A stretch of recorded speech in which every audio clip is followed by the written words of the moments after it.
We made a huge mistake. We just thought it would be a fun idea, I promise. Me and my roommate Nolan, we like collecting random weird stuff. Nolan likes thrifting and dumpster diving. I like building stuff in the garage or collecting weird trinkets. If you had asked me a week ago what the worst thing we'd ever found when looking through the garbage was, I would have told you that it was a bag of dog shit. That was until we found these things. It was a few days ago, and me and Nolan were cruising through some local alleys in my car, looking for treasure. We had found a few small things, some cool old plates, a busted painting, a nice wooden side table, a good haul more or less.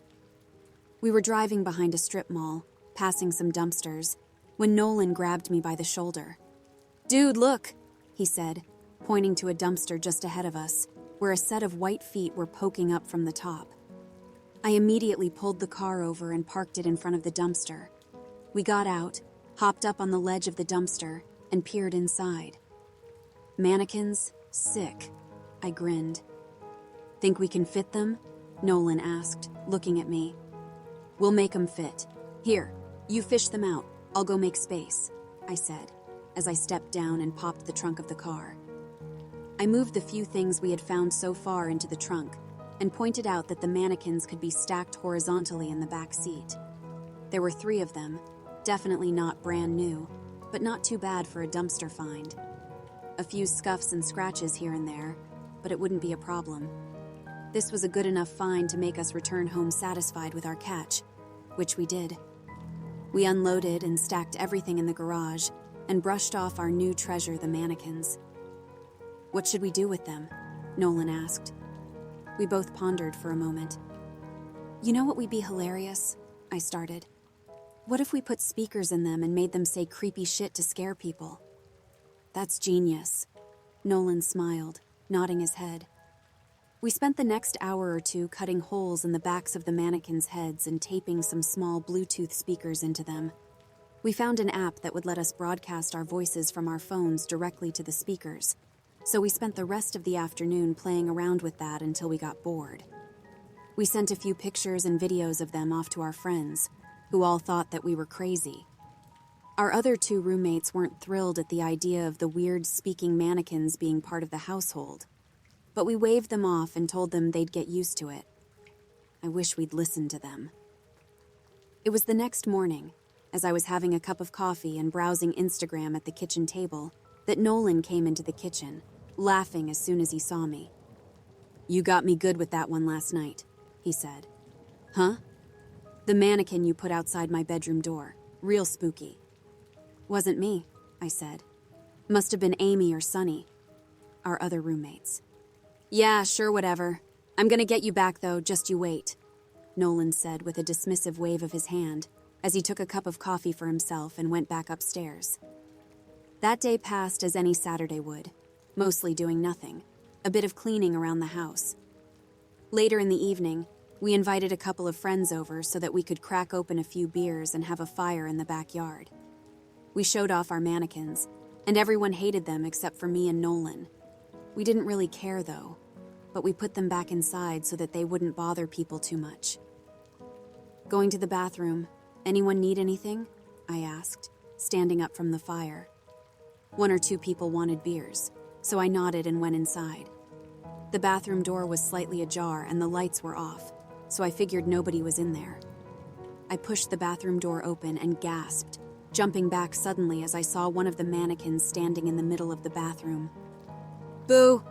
came a voice from the speaker in its head. "Oh, fuck off!" I said, as my fright turned into laughter. I picked up the mannequin and carried it to the living room. "Put me down! Put me down and—" the mannequin cried as I carried it. "Unhand me, Rillin!" "Shut it, Nolan," I said as I propped the mannequin in the corner of the living room. I went back outside with the requested beers and flipped Nolan off as I stepped down the deck stairs. He laughed and waved me off. We spent the rest of the night drinking and laughing. The fire was turning into coals, and most of our friends had left by about 2 in the morning. I finished my final beer and told everyone goodnight as I chucked the can on our pile of empties. I stumbled back inside and pushed my bedroom door open.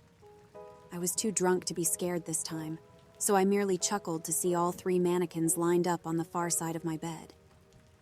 One of them had its arm extended, the hand gesturing to the bed. "Sleepy time," said one of the mannequins. I sighed and moved all of them back out to the living room, wondering if rescuing these things was going to be more of a hassle than it was worth. I went back to my room and closed my door, and crawled into bed, falling asleep to the peaceful hum of the air conditioning. I woke up late and rolled over to check my phone. I scrolled through a few Instagram notifications, checked the news on Reddit, and then almost had a heart attack when I got out of bed to make my way to the bathroom. "Rise and shine," said the mannequin standing at the foot of my bed. The faces of the mannequins we had found were the blank, smooth kind without detailing, but Nolan had evidently drawn a smiley face in Sharpie on this one. I reached over to my nightstand and angrily threw a copy of Game of Thrones at the mannequin, which hit it square in the chest and sent it toppling over backwards to the ground. "Ouchie," it said from the floor. I threw on a bathrobe and left the room. I showered and generally went about my Sunday.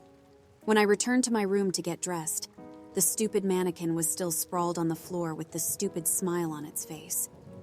I grabbed it by the arm and dragged it to the living room, where I propped it up with the other mannequins, which now also had smiley faces drawn on their blank, smooth heads.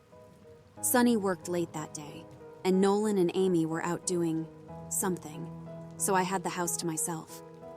After I spent most of the day reading and playing some video games, I decided I would finish off the last few beers left in the case from yesterday. I grabbed one out of the fridge, took a cigarette from my pack, and stepped out onto the back deck. "Okay, fuck these things," I said, as I saw the 3 mannequins were stood in a circle around the fire pit in the backyard, holding empty beer cans in their hands. I set my beer down, walked back inside, and picked up the baseball bat I kept next to my bed. I walked back outside, lit my cigarette, and proceeded to knock the head of the closest mannequin clean off, the white head sailing across the backyard. "Home run," said one of the mannequins behind me, after which I immediately turned and slashed it across the torso with the bat. I laid into the mannequins, caving in the chests, knocking the heads off, and bashed the limbs apart. I picked up the remnants of the mannequins and carried them into the alley where I dropped them all next to the garbage. "From garbage you came, and to garbage you shall return," I said to the mannequin parts and flicked my cigarette onto the pile. "How the fuck did Nolan do that?" I said to myself as I walked back into the backyard. I smoked another cigarette on the deck, chugged my beer, grabbed another, and went back to my computer to play some more games. About an hour elapsed when the nicotine started to call to me again, and I went back to the deck for another cigarette. I couldn't tell if I wanted to cry, scream, run, or rage as I stepped outside and saw all 3 mannequins standing around the fire pit again. Their heads were all turned to face me, and where before they had smiley faces, all 3 now had frowning faces drawn on in Sharpie. The worst part was that they all had duct tape wrapped around themselves, reattaching arms, heads, patching holes, and holding them together where I had smashed them apart. I stood in stunned silence, blinking, pinching myself, hoping I was dreaming for a good minute. I felt afraid to even take my eyes off these stupid things, so, staring straight at them, I put the cigarette to my lips and lit it, puffing out the initial cloud of smoke. "Ouchie," said one of the mannequins, breaking our staring contest. I immediately strode down the stairs, yanking the garage door open and grabbing the jerry can of gasoline that I kept for my lawnmower. I went back into the yard, snapped each of the mannequins in half, threw them in the fire pit, doused them all in gas, and threw my cigarette onto the pile. The entire thing went up in a great rush of smoke, and the heat flashed against me so suddenly I stumbled back from the fire pit. I angrily flipped off the burning pile and sat on one of our deck chairs, silently, angrily watching the fire burn. I knew on the inside that Nolan was probably watching me from somewhere in secret, laughing his ass off at my reaction to these stupid dumpster mannequins. But I didn't care. I hated them at this point, and I didn't give a shit if I looked like an idiot.